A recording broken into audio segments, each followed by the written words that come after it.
to be with you on the very occasion of this Indo-US Symposium on Methodology of Research in Indian System of Medicine. And I must thank to the organizer to invite me on this occasion to speak over this topic. My topic is clinical validation of Ilaj bil Tadbir, that is regimental therapy or regimental therapy in Wajaul Mufasil. Might be read as osteoarthritis, a comparative analysis of some clinical studies. So as we know, the Unani system of medicine treats the disease through the following three ways: Ilaj bil Tadbir, Ilaj bil Ghiza, that is regimental therapy and dietotherapy, pharmacotherapy and surgery. Regimental therapy is an unique mode of treatment which is being carried out through modulation in Asbab-e-Sitta Zururia. These are the 6 essential factors which are inevitable to the maintenance of health, to prevent the disease and to get rid of the morbid conditions. This modulation might be carried out either independently or along with pharmacotherapy or surgery. It might be used as adjuvant therapy along with the conservative pharmacotherapeutic or surgical measure, and might be performed as pre or post conservative regime. The potential of these regimental therapy might be exploited as adjuvant therapy along with the conservative methods of treatment, though these therapies are being practiced since centuries together, but their scientific validation is the need of the hour. Keeping this in view, experimental studies were designed and the therapeutic evaluation of these regimental therapies were carried out on scientific study design based upon GCP norms. An attempt was also made to explore the mechanism of action of these therapies. The present communication presents a comprehensive analysis of some of clinical studies carried out on these therapies.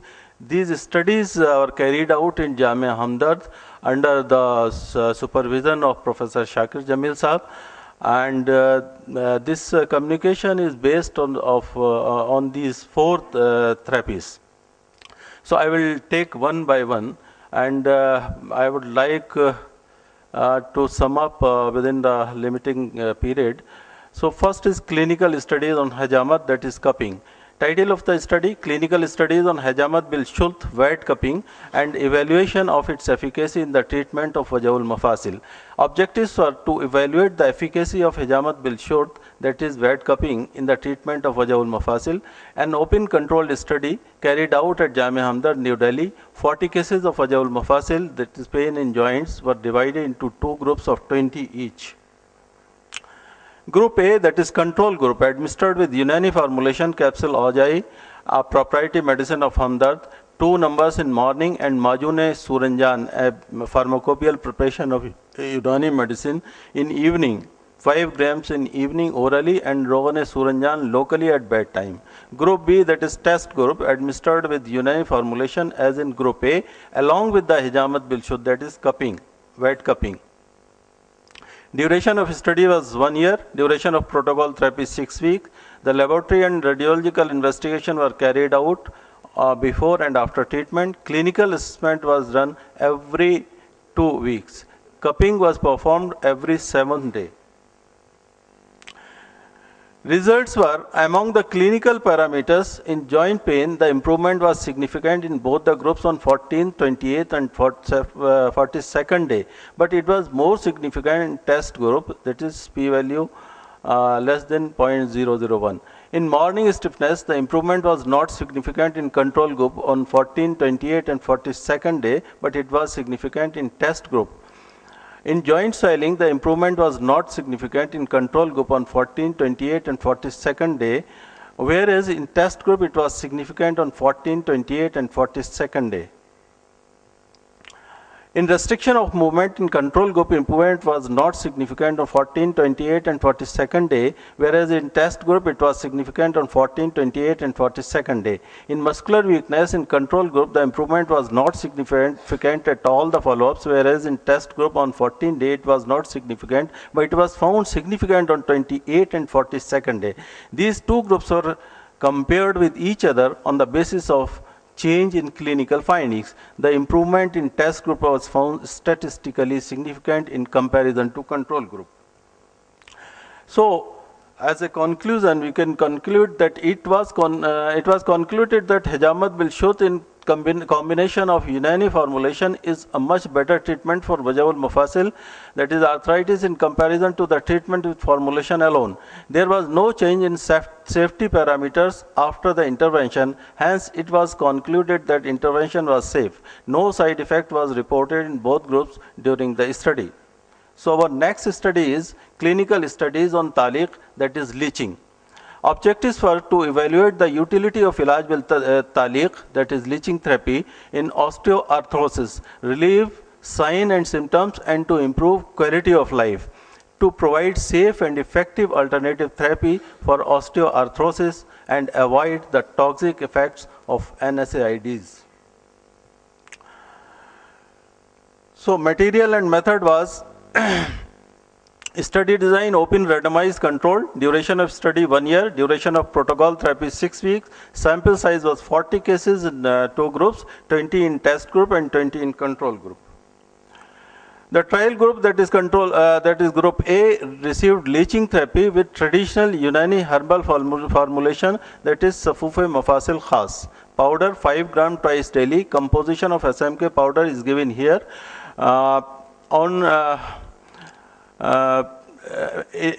In equal parts and Rogane Suranjan 10 ml BD for local application. In control group, that is group B, the same drug in same dose without leaching.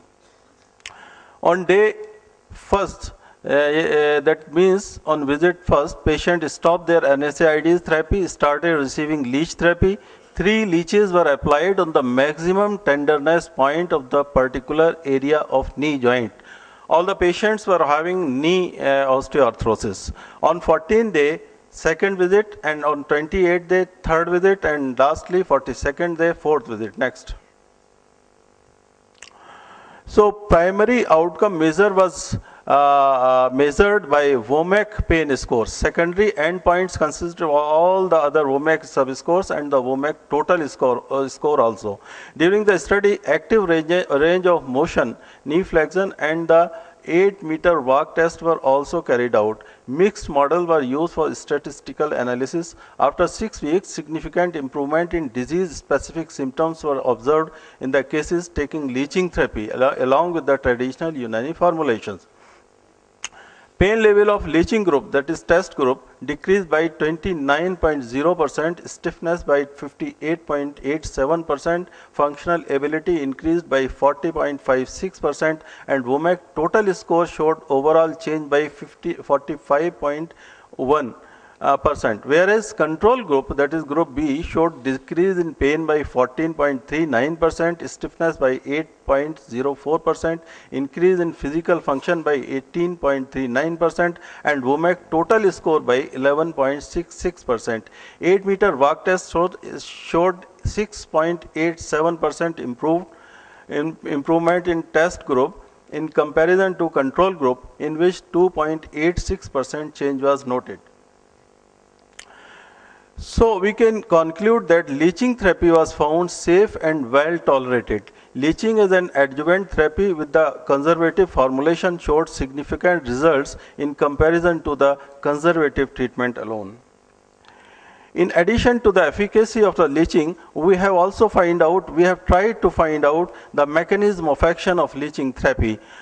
European medicinal leech, that is Hirudo medicinalis, contains various pharmacologically active substances besides the thrombin inhibitor Hirudin, have been found in its saliva, such as histamine-like vasodilators, kallikrein and tryptase inhibitors, various other proteinase inhibitors, and anesthetics. Through the concomitant activity of a further leach saliva component, hyaluronidase, these substances might reach deeper tissue zones, keeping in view the fact that Hirudin has been isolated not only from the species Hirudo medicinalis, but also from Hirudinaria melinensis, and that Herodins belonging to different leech species, Herodo and Herodenaria are closely similar molecules probably evolved from a common ancestral gene. The salivary component of Herodenaria granulosa may also be similar to Herodo medicinalis, and the above mentioned mechanism might also be attributed there. Here at this juncture I would like to make a suggestion, and I would like concentration on this fact that in India we are using the Herodenaria granulosa, and Europe is using Herodenaria medicinalis leech. In literature, the components of the saliva of leech, whatever it is found, it is of European leech. The details of the Indian leech is lacking so far. So it is a very good time to have an in-depth study of the molecules of the saliva of Indian leech, that is Herodenaria granulosa. As the Korean leech has been studied and they have patented their molecules, but still unfortunately we don't have. Our next study was clinical studies on Munzij and Mushil therapy. It is an specialized therapy on concoction and purgation. So title of the study was Therapeutic Evaluation of Munzij and Mushil, Concoctive and Purgative Drugs in Rheumatoid Arthritis, a randomized open controlled study. Wajaul Mafasil is a wide term which include all type of arthritis, so we included this study in this communication also. Objectives of that study was to evaluate the therapeutic effects of 8 Unani herbal drugs in the form of decoction in RA, that is rheumatoid arthritis. Place of study was same. Design was randomized open controlled study with pre and post treatment test. Duration of study 1 year. Duration of protocol therapy 6 weeks. Sample size 30 cases. Group A test group for 15 cases. Group B control group 15 cases. Interventions was in test group A. Decoction of the following drugs twice in a day. These are the drugs which were given in group A. बादियान, बिखे बादियान, तुख्मे कासनी, बिखे कासनी, सुरंजान, मवीज मुनक्का, तुरबुस सफ़ेद, बरगे सना. In control group, that is group B, Habbe Suranjan was given 2 TDS. Both groups were subjected with local application of Rogaine Suranjan at bedtime daily. Results were, for assessment of result was, that is visual analog scale was applied. The test formulation is 16.5% more effective in controlling the joint pain, which is significant. Morning stiffness, test formulation is 31.37% is more effective in reducing morning stiffness, which is also significant. Reduction in right knee joint soiling, test formulation is 2.52% is more effective than control group, which is significant. Reduction in left knee joint soiling also, mean difference in favor of test group, that is 1.01%, which is marginally significant. Range of movement, right knee joint, mean difference of movement in favor of test group is 13.89%, which is significant. Range of movement, left knee joint, mean difference of movement in favor of test group is 21.35%, which is significant. Muscular weakness, mean difference of reduction was 2.2%, again test group, which is not significant. Tolerability of test drugs, sense of well-being was found after the intervention. Freshness was more there, and patients showed energetic effects. Besides therapeutic evaluation of efficacy, the test formulation safety was also evaluated on certain parameters, that is hematological test, LFTs, KFTs, weight of the patient. The test formulation was found safe on these parameters. So we can conclude The concoctive and purgative drugs facilitate morbid material to be excreted out of the body to provide flexibility and mobility to the reduced mobile joints, causing movement. These drugs acting as antioxidants must be reducing the level of oxidative stress and acting as scavengers to mop out the free radicals from the around of the affected joint out of the body, leading to stress-free states to the already loaded damaged tissues and muscles of the joint. The drug keep a correct balance between the formulation of free radicals and their utilization within the body. The MM therapy possess definite role in relieving clinical signs and symptoms of Vaja'ul Mafasil. The formulation is safe and well tolerated. The mechanism of action of test formulation is elimination and detoxification of morbid material causing pathology of the disease. Now, lastly, we have done the work on venesection, clinical studies on first, that is venesection.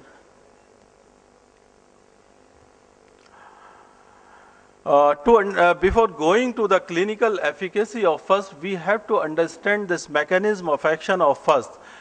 When we started our work on first, clinical studies on first, there was nothing about the mechanism of action of venesection. So, as a starter, we went to the mechanism of action and we understood that the mechanism of action starts with the hemodynamics, principles of hemodynamics. So we started with the hemodynamics, but later on, day by day, we studied in depth and we found that hemorrheology, a new science, is very much helpful to understand the mechanism of action of first. So I will go through in a very short this thing because this will take very long time and time is very short. But it is very interesting to note what we have found here, and this is the first attempt so far to understand the mechanism of action of first. So these were the objectives of the study. Venesection is a non-drug regimental intervention carried out on different ways as per the indication to eliminate out the putrefied or morbid humors. Venesection is a Latin word formed from two words, vena means veins, sexo means cutting. It means a surgical opening of a vein for withdrawal of blood. First then is Arabic word meaning evacuation of blood from vessels. According to Ibn Sina, venesection is a procedure by which the blood is eliminated out the human body by a lancet. On another place, it is stated that first means to incise the vessel by a lancet. These are the aims and objectives of venesection: to detoxify and eliminate the blood and tissue fluid, to reduce the blood volume, to divert the material from one side to another, to let it out.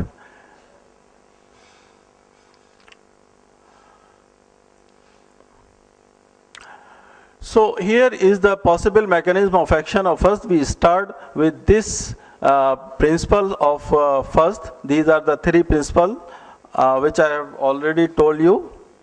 This is the physiological features of our circulation.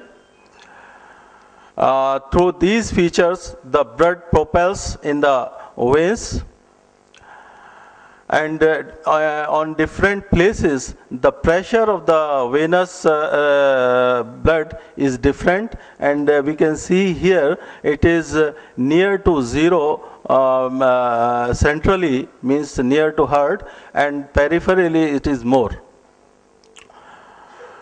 Capillary fluid dynamics play an important role when we apply the cupping.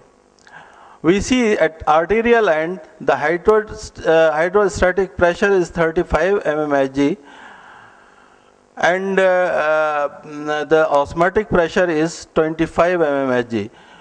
So the blood naturally flow from here to the venous end. At venous end, the hydrostatic pressure is 10 mmHg and the osmotic pressure is the same 25 mmHg. So effective pressure is -15. Here at arterial end it is plus 10 mmHg. When we apply the cupping at venous end, naturally it's ooze out when we create a negative pressure at the end of venous end.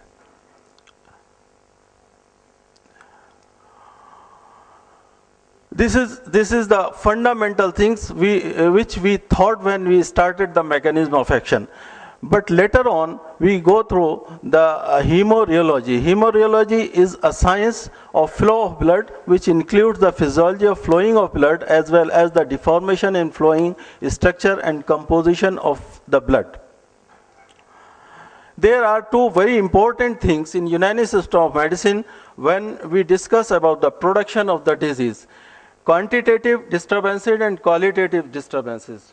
Quantitative disturbances we can measure very easily. There are so many parameters we can measure the quantitative disturbances. But it is very tough to measure the qualitative disturbances. This was a challenge for us. We have at this juncture designed the parameters to quantify the qualitative disturbance of qualitative disturbance which are responsible in production of the disease. And further, it is much important in the cases of first, when we apply the venesection, we say that quality of the blood improves. Then we have to have certain parameters to quantify this quality. So for that reason, this is basic things of hemorrheology. I will not go into details, but it will take a long time.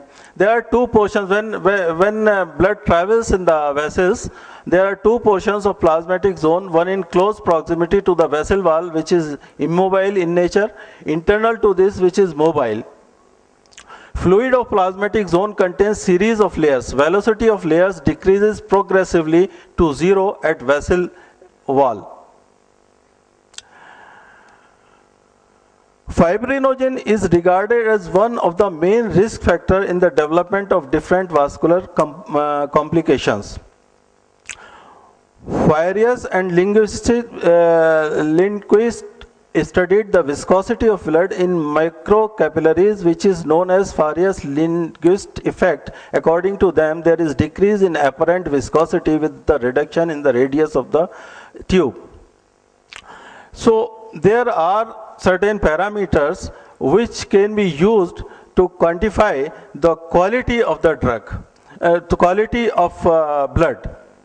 That is plasma viscosity, whole blood viscosity, red blood cells aggregation, red blood cell rigidity, flow of red blood cells, measurement of RBC aggregation, measurement of platelet aggregation, measurement of hematocrit value, biochemical parameters, fibrinogen, albumin, globulin, and lipids. So I will not go through the details of these parameters, but these are the parameters which can be considered for quantifying the quality of blood. Actually, what happened, we say that application of first releases the Ghalez blood, that is blood stagnated in the veins. What is stagnation and what is ghalazat? We have studied this thing in details, and we found with the help of this hemorrheology, then when there is stasis in the flow of blood, this stasis might be due to change in internal components of the blood, or it might be due to external factors. But definitely there is change in shear rate of the blood. If there is a very much shear rate and if there is a very less shear rate, in both of the cases there is clump formation. That clump formation is known as Rolex formation. These RBCs stuck to each of them. Macromolecules of the proteins adsorb to this surface of the RBCs and they clump down, and from clumping down these RBCs, Rolex are formed. These Rolexes hampers the flow of the blood, and due to this, there are certain changes which again aggravate the stasis of the blood. This stasis of the blood and clumping of these RBCs is ultimately the result of the horn. When we apply the first on that, then this blood is coming out and regeneration of oxygen is there, flow again is started, clumps releases, then the fresh blood change whole of the scenario that I will tell you. Dr. Khan, can you try to wrap up in a couple of minutes or so? So this is all the stasis and therapeutic intervention of first.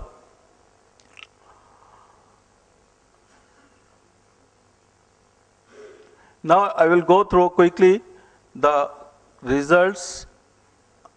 These are the results of intervention of first.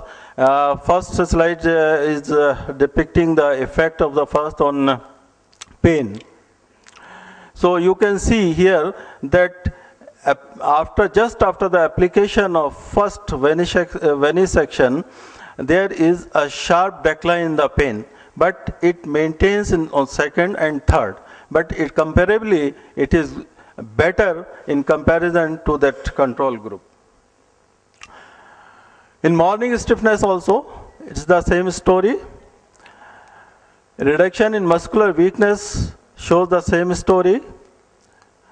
Reduction of swelling has the same story, and a restriction of movement is also the same. Effect on walking time is in favor of the trial group. So this is the discussion I will not take. That lastly I will go through summary and conclusion.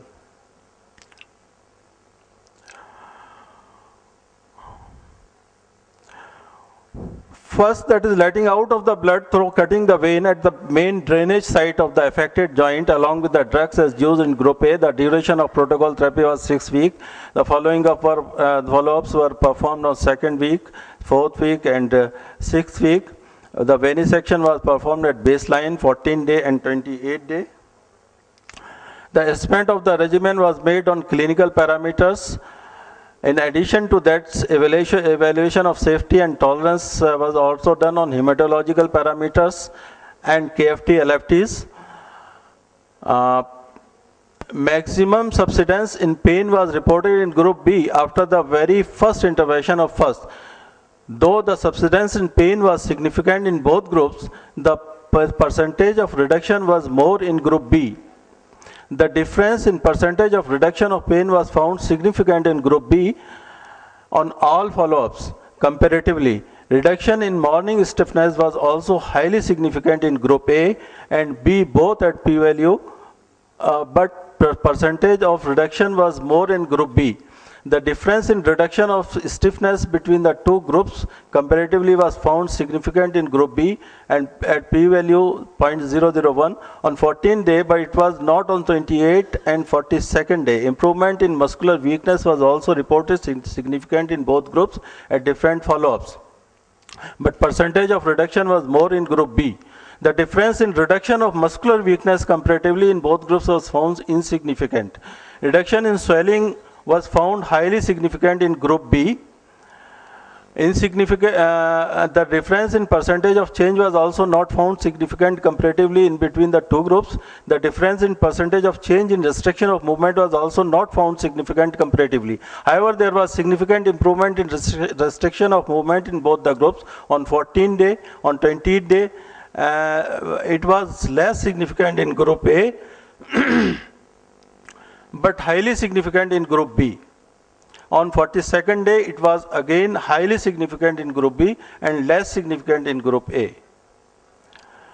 Overall, the test group, that is B, showed significant results in comparison to control group, that is A, in subsidence of all the symptoms. Radiological findings revealed that there was no any improvement or deteriorating effects on existing degenerative change in both the groups after the treatment. Hematological parameters showed that there was significant increment in hemoglobin percentage in both groups. TLC count raised in group B comparatively, neutrophils count was raised significantly in group B comparatively, and decreasement in lymphocytes was found in both groups but insignificant. Reduction in eosinophils noted significant in group A in comparison to group B. These healthy trends suggest that the intervention has no untoward effects on bone marrow and blood-forming organs. Rather, both groups showed positive impacts. LFTs showed no untoward effect in both the groups. However, reduction in SGOT, SGPT, and serum alkaline phosphatase was found significant in group B comparatively. From the above observation result, it might be concluded that the regimental intervention showed statistically significant results in comparison to control groups in subsidence of pain, morning stiffness, muscular weakness, but comparable in swelling, effusion, and restriction of movement. The test intervention was found safe and well tolerated as evaluated on hematological LFTs, KFTs. Therefore, it might be concluded that test intervention is a safe and potent regimen for symptomatic relief of pain. Conclusion. From the above all the 4 studies, we can conclude that cupping, leaching, MM therapy, and venesection are safe and effective. These can be used as an adjuvant therapy, more effective in comparison to conservative therapy. Mechanism of action was also explored along with the clinical efficacy of these therapies, and the scientific validation was done during these therapies. Thanks. Unani system of medicine. Second is that, again, there are 2 studies are going on in our department on arthritis. It is arthritis, we include osteoarthritis and rheumatoid arthritis. My question is now that all these studies you showed here, were they placebo controlled, standard controlled, or they were comparative studies? Yeah, I know. Actually, they have not been specified here, just because. Oh, just quickly. Yes. My comment to the she belongs to the same department as these studies were carried out, and under the very kind supervision of Professor Shakir Jamil Saab. As far as the questions are concerned, the control in regimental therapy is very tough. We can have only the control, the comparative. They were comparative studies. Comparative evaluations only. Yes, comparative evaluation of different therapies, regimental therapies. Different therapies in second phase. Different therapies in second phase. Primarily, these studies was designed first time in India at the Department of Mualajat in Jamia Hamdard, and we started very first step to evaluate these therapies, and there was no any way out other than the comparison with the existing standard therapies. Only to add that we are exploring it more and more further in our department. Okay, thank you very much. I think you guys can do this in the department. Thank you. Okay, we'll move on. Yeah, definitely. It was a clubbing of 4 studies.